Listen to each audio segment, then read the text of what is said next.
In this video, I want to briefly go over some of the core digital accessibility tools we use here at Trident Academy, focusing especially on the ones we use with our one-to-one student Chromebooks.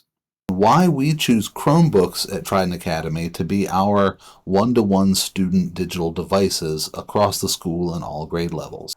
Um, and especially for our type of students here at Trident Academy with different language processing issues like dyslexia and dysgraphia, the Chromebooks are really, bar none, the best digital device that we could pick for our students. Chromebooks, luckily, come preloaded with a huge range of accessibility tools built right into the operating system. And these features can help address these challenges that students here have.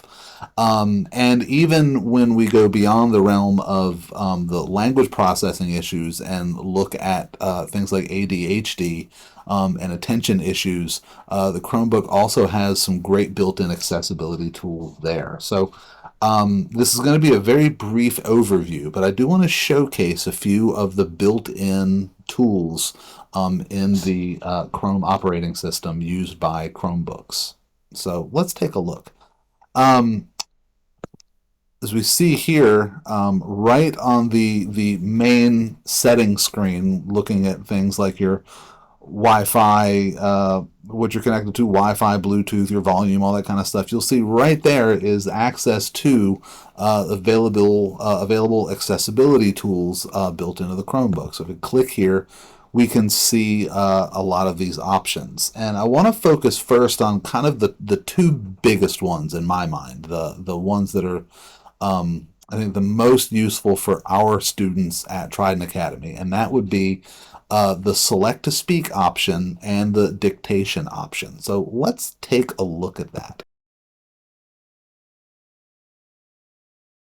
Start with dictation, a pretty simple thing, right, where everyone's used to speaking into their phone and having it appear as text. But I will say that out of all the devices I've tried that do the text-to-speech, Chromebooks really do sort of knock it out of the park.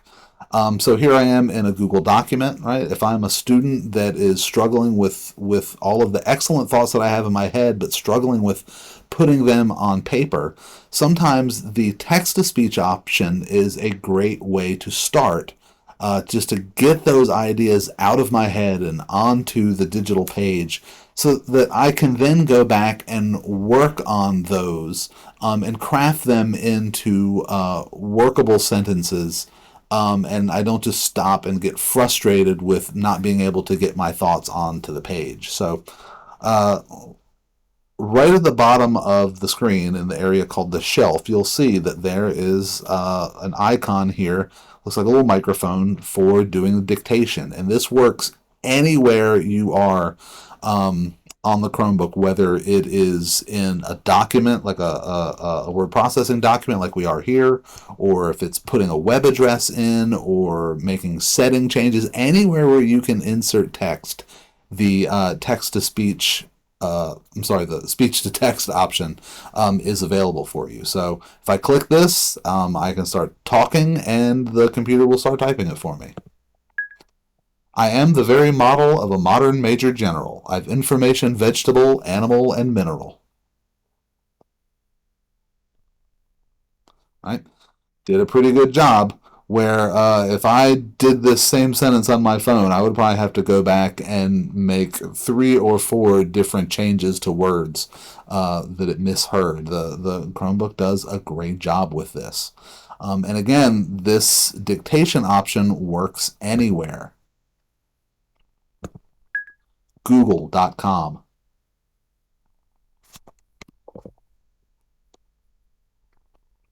Right? Even in the address bar, works perfectly fine.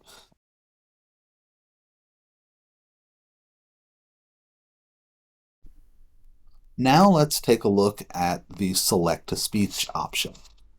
Here, the students can select any text, whether it's on a website, in a word processing or slideshow presentation, whether it is in a PDF, wherever the text appears, students can use the built-in select to speak option to hear the text read aloud to them. the voice that's used, as you'll hear in just a second, is actually pretty natural sounding.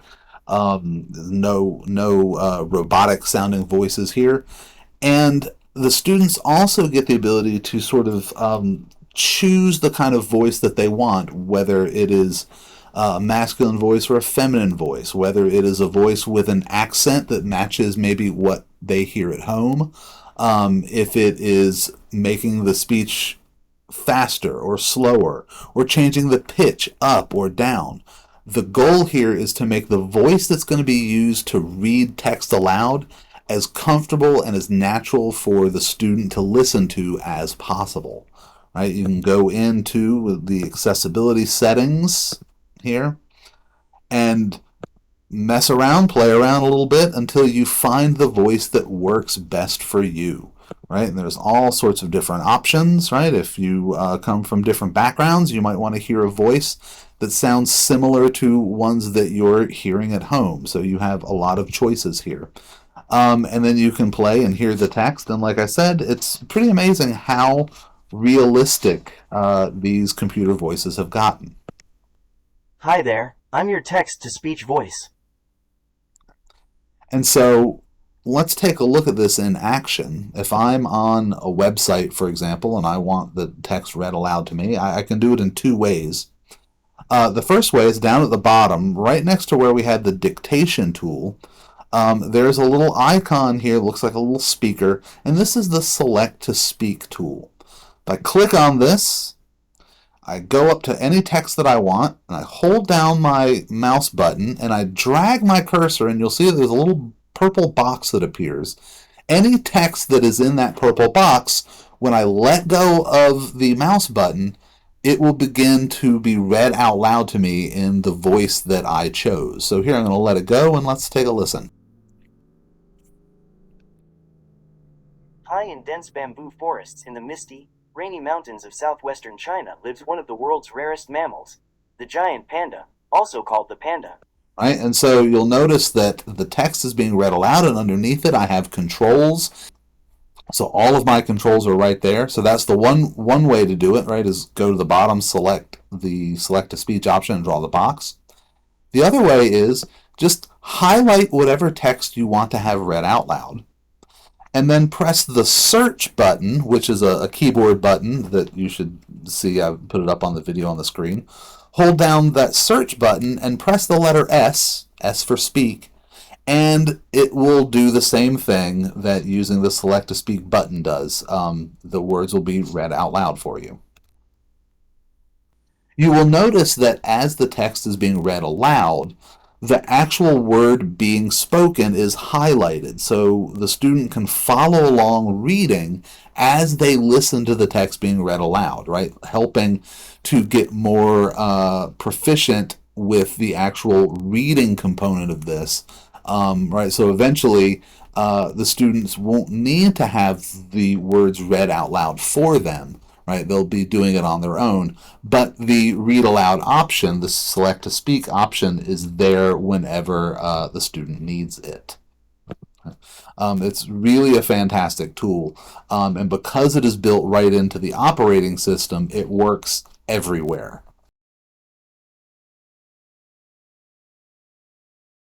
Chromebooks have another great tool built right in called reading mode. If I'm looking at a website or reading a website, and I want to sort of eliminate all the extraneous information, all of the advertisements, pictures, images, interesting choices in graphic design of my page, and I just want the text by itself, free of these sort of distractions that are often an impediment to our students actually being able to read and comprehend in a digital medium. This reading mode is a real lifesaver, and let me show you what this looks like. Whether you're taking an entire page or just highlighting the specific text that you want to use, sorry about that. I can highlight some text here if I want to just have it.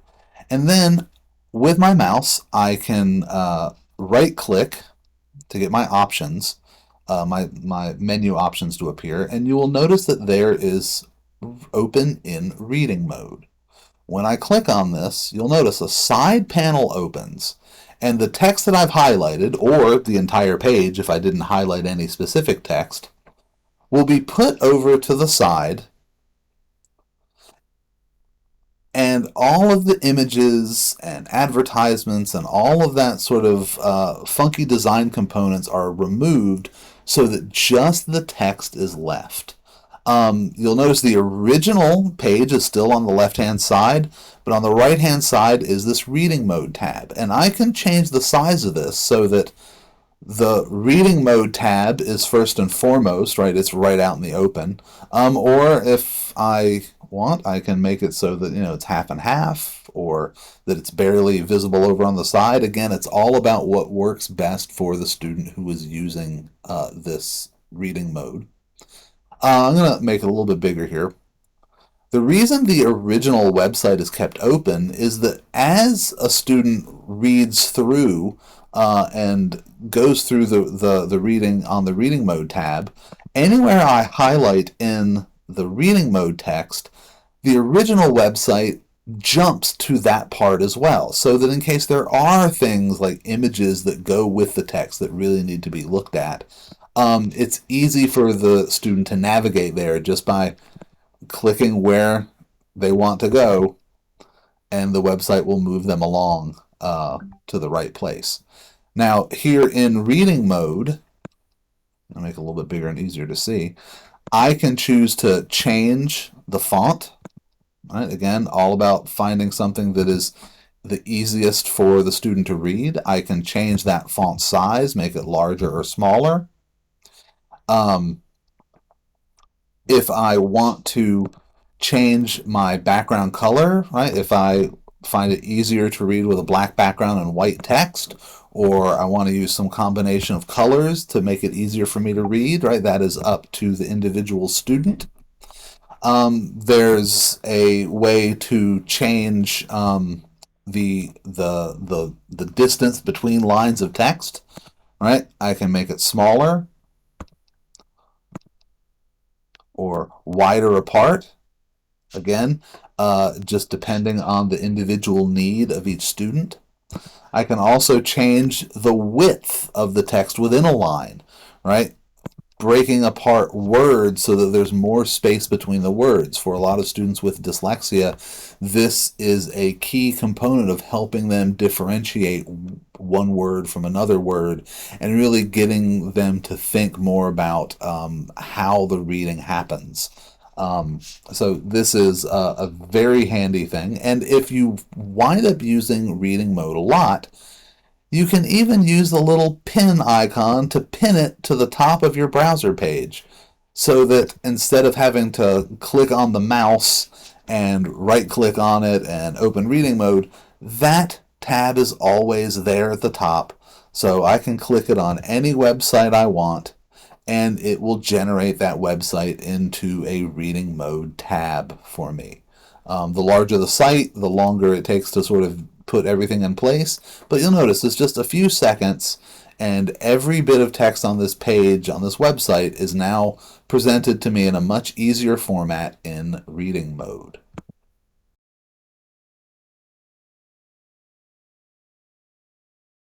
For students that have either attention issues, whether it be ADHD, or just find it difficult to orient themselves in a digital environment. Where's my cursor? Where am I typing? Where are these words appearing? The Chromebook also has some accessibility tools built in for that. So let's take a look at those. One of them, and this is one of my personal favorites, I actually use this on my personal account all the time, is the highlight mouse cursor option. When I turn this on, anytime I move my mouse, a circle here, a red circle, appears around where my cursor currently is located, so that on a very busy page, a student can easily locate where their cursor is and help orient themselves on the page and get back to working on the document and not be too distracted by everything else going on around them. And you'll notice that circle vanishes once I stop moving the mouse. It doesn't stay there permanently, but it is there just to sort of remind me that, hey, this is where the mouse is, right? It's right there, easy to locate. Turn that off for a moment. Another one is the highlight text, so that anywhere where I would be typing, any sort of part of the page where I would have to input text, as soon as I start typing, you'll see a little blue circle that appears. And just to highlight on the page for the student, where is this text being input? When I'm typing on the keyboard, where's it going? Right? With this accessibility tool, you can see immediately with that little blue circle, where is it that my text is being input? So, and along that same vein, there's also the ability to turn on the highlight object. So if I click on something like a link or a picture that's going to open another page, a little highlight box appears around it just to let the student know, hey, that's what you just clicked on. All right, so if I click on animal, you'll see that a little orange box appears around it briefly, just to, again, help orient me as to where exactly on the screen I'm interacting with, right? What am I clicking on right now? Right, and that is another handy accessibility tool built right into these Chromebooks. And turn off and on at will. Now, there are other options as well. If your student has visual issues, there are things with color correction and changing settings like that to help the student be able to visualize it more. I'm going to skip over those right now.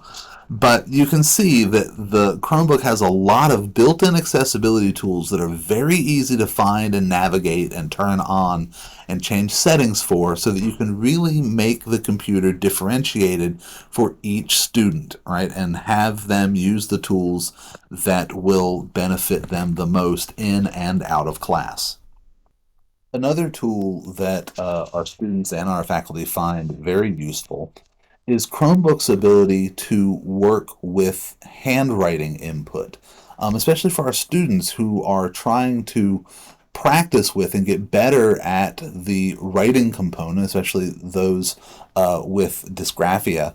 The Chromebook's ability to insert text via handwriting is a great way to transition between writing on paper and working in a digital format. And it just also gives them a chance to practice with their handwriting. So any place that text could be entered by typing on the keyboard, you can also choose to handwrite it. Of course, this is really only for Chromebooks that are touchscreen, but all of our Chromebooks that we use at Trident Academy are touchscreen for that multi-sensory sort of component. And I highly recommend to anybody, whether student or adult, whether you have a language processing issue or not, the touchscreen option is just fantastic on these Chromebooks. I highly recommend it. But let's take a look at the handwriting input. Down on our bottom shelf, right where we saw the dictation and select-to-speech tools, there's also an input tool, right here, US, because we're using a US keyboard. When I click here, though, you'll notice that one of my input options looks like a little squiggly line. This is handwriting. When I click on this, a little handwriting panel appears kind of on the bottom half of the screen. And look at where my cursor is here in the Word document. And when I start writing on the text, the handwriting input screen, whatever I am writing is going to appear in the document, but as typed text. Here we go. Hello there. And you'll see my handwriting is not perfect, but this did a really good job of turning my cursive handwriting into printed text up above. A great way to practice with your cursive handwriting while also using the computer. It will pick up both cursive and print, and even does a good job if you start writing in cursive and then end in print. It does a pretty good job of picking that up. And a lot of our teachers will use this with students to just to kind of help them with their handwriting practice, because if the computer can pick up what you're writing and be able to take your handwriting and be able to recognize it properly and put it in the text, that means that your handwriting is getting better. It's getting to a point where the computer can pick up what you're writing. It's just another way to sort of gauge how well their writing ability is coming along. So this input, the handwriting input, is a fantastic tool that the Chromebooks have built right in as well.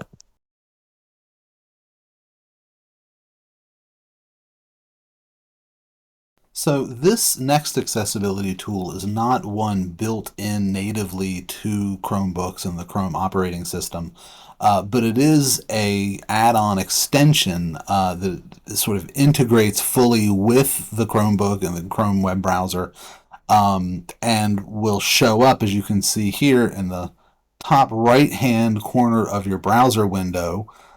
This accessibility tool called Read and Write by a company called Texthelp. If you click on this icon, you will see the Read and Write toolbar appear.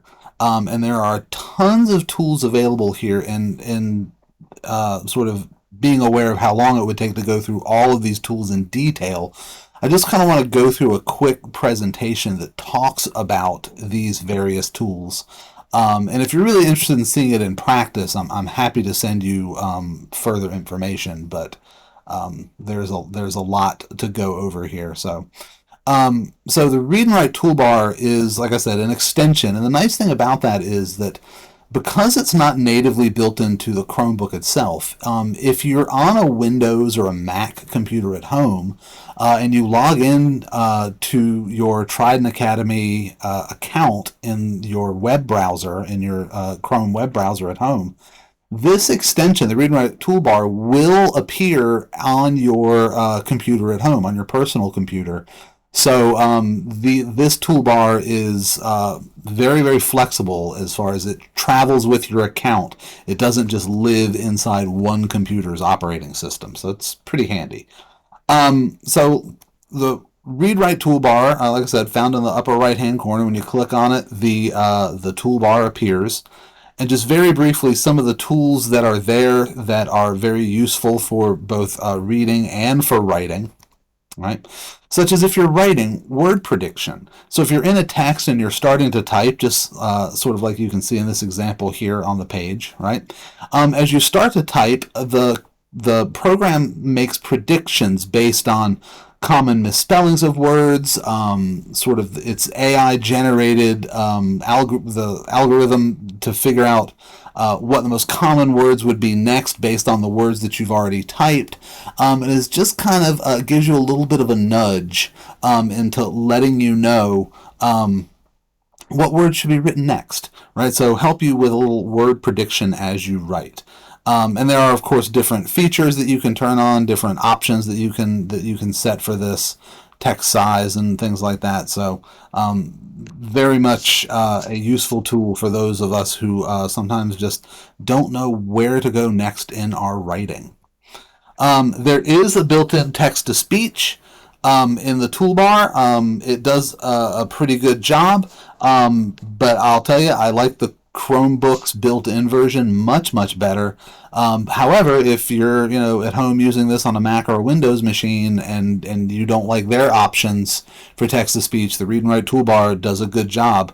The whole sentence that's being read is highlighted in one color, and then as the individual word in the sentence is being read aloud, it is highlighted in a different color to make it easier to follow along as you're reading with the text being spoken aloud. And of course, there are lots of different options, different voices you can choose to really make it your own, slow down or speed up. There are those options, and they can just help to differentiate this tool. There is also a speech to text, and again, I think the built-in Chromebook does it better, but this speech to text is no slouch on the Read and Write toolbar, so that's available as well. There are some commands, if you want to learn them, that go along with it.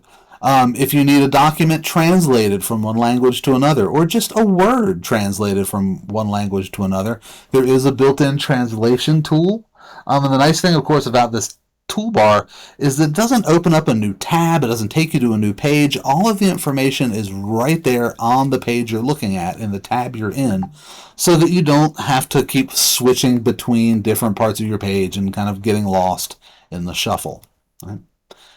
One of the cool things, I think, is the ability to make a vocabulary list. Using the highlighting tools, if you highlight words in a document or on a web page, if you highlight these individual words using the highlighter tools, you can then collect them together in a vocabulary list that is then printed like this in a new Google Docs page that opens up for you. It gathers the word you've highlighted, the sort of simple standard dictionary meaning of that word, and then, if it exists in the program, it also gives you a little image, a symbol that goes along with it to help the student really understand what this word means. And then finally, it gives you a section for each word for notes. And this could be for writing your own sample sentence, or explaining more about where the word comes from, or whatever it is that the assignment entails. There's automatically generated a notes section for the vocabulary list that you've gathered. For some of the reading tools here that are available in the Read-Write toolbar, there's an option to simplify the page. So if you have a huge wall of text that you're trying to read, and you just want the main facts, the bare bones information, because you're getting very lost with all the shuffle and clutter of all the words on the page, you can simplify the page, and the Read and Write toolbar will remove extraneous bits of information until it gets down to the core and the most important sort of points on the page. If you simplify it all the way, it pretty much just gives you like the opening, sentence or paragraph, sort of explaining what the whole reading is going to be about. But you can sort of simplify it more or less, so that you could, for example, simplify it all the way, so you're just reading like the main sort of the main point of the paragraph or the page that you're reading, and then make it less and less simplified until eventually you have the entire page without anything taken away there for you to read. So you can start from the simplest reading and make it all the way to the most complicated reading, just using the Simplify Page tool. There is a screen masking option. So for those of you that have sort of attention issues, right, and you really need a way to be able to focus on where on the screen you are reading, there is this screen masking tool, and again, options for making it thinner or thicker or brighter or darker, just to really focus you on the part of the page that you're supposed to be paying attention to. Like I said, there is a built-in text-to-speech option for listening to large sections of text, but you can also turn on a feature called hover speech, that if you leave your cursor over a word for a second or so, it'll just pronounce that word for you. Right? There are dictionaries, both word dictionaries and picture dictionaries. So if you click on a word and you want to see sort of an image representation of what that word means, then click the picture dictionary, like here for the word traffic, and it gives us a nice picture here of illustrating like what traffic is. Right, but if you click the regular dictionary, it gives you like full dictionary definitions, and you'll notice there's a little play button next to the word that you looked up and the definitions. Click those, and the computer's voice will read the word or definition for you. There's also something called a screenshot reader. If you come across a picture that has text in the picture, but you can't actually like highlight and select the text because it's an image, You can use Screenshot Reader, and it will, once you select the image, it will try to analyze using optical character recognition, and pull the words out of the picture and then read those words aloud for you. Something that most text to speech, including the ones that are built into the Chromebook, can't do this. But the Read and Write toolbar can read words off of images. And then remember how we gathered the vocabulary words into a separate Google Doc vocabulary list using the vocabulary tool, and the highlighter buttons? Well, the same thing goes for these study tools. You can use the highlighters, instead of highlighting just like one word here or there, highlight whole sections of text, right? Like you're taking notes, like you would be highlighting in a textbook. Then you can use the gather button, which are these four arrows going around in a circle, and it will gather all of the text that you've highlighted into a new Google document, and it will also give you a link to the original page where you got all of these notes from. This is a fantastic tool for students learning to do research and taking information that they gather online and putting it into their own document and writing passages, paragraphs, or papers from that work. This is a fantastic tool.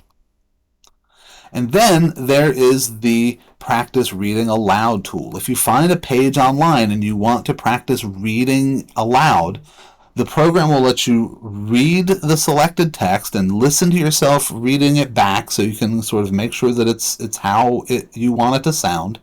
And then when you're ready, you can click the send to your teacher button, looks like a little paper airplane, and a recording of you reading the text plus a copy of the text itself will get emailed to your teacher so they can listen to you read a passage, and give you some helpful feedback on that.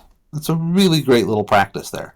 And then, of course, for every one of these tools, there are tons of options that you can really make the tools your own and use them in a way that best suits you.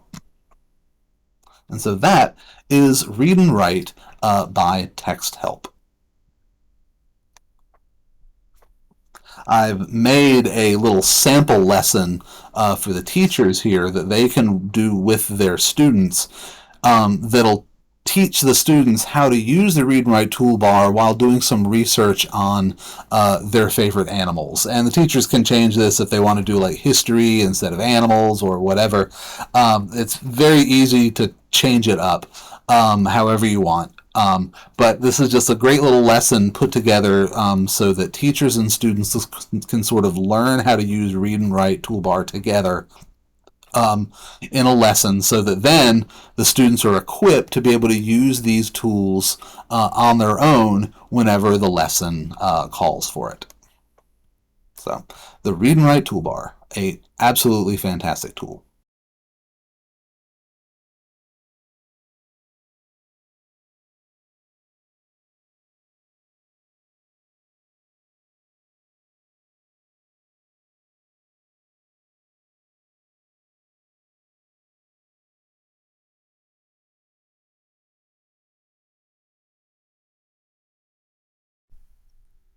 All right, and the last add-on, like extension accessibility tool that I want to briefly talk about is called Helperbird. And in particular, one aspect of Helperbird that we use that is called Immersive Reader. Helperbird has all kinds of different tools, some of which are duplicated by the Read and Write or the built-in Chromebook tools. But the Immersive Reader function in Helperbird is pretty amazing. So you can access Helperbird anywhere in two different ways. If you right-click on the screen, you'll see here on our Trident Academy accounts that there is a Helperbird menu extension, right? And you'll see in the menu option, there's the View and Immersive Reader. There is also an extension, just like the Read and Write extension. I don't have it pinned here, but I will right now. All right, here's the Helperbird extension, and if I click on that, it opens up an entire Helperbird sidebar here. I'm going to close the sidebar because I just want to show you how the in menu option works because it's so well integrated with our Chrome browser in our Chromebooks.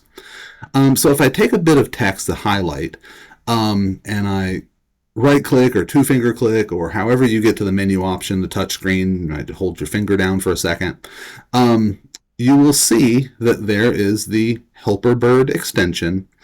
And one of the options that appears for Helperbird is View in Immersive Reader. An Immersive Reader is sort of like that reading mode that I showed you built into the Chromebook and the Chrome browser, except it's like reading mode on steroids. And I'm going to show you what I mean by that. It can just do a whole lot for students that need a little bit of extra help with their reading and comprehension. So I'm going to click View in Immersive Reader.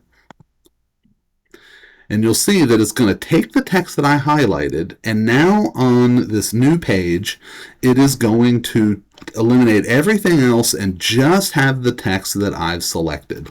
And a lot like tools we've already seen, right? You can either use the Chrome built-in select-to-speak or use Immersive Reader's text-to-speech option. Zeus was the king of the gods and the most powerful. He was the god.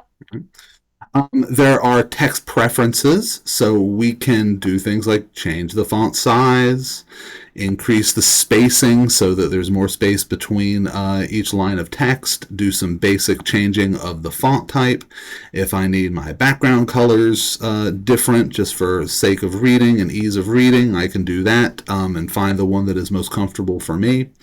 That's all pretty similar to what we've seen before, but one of the things that I really love about this is the grammar options.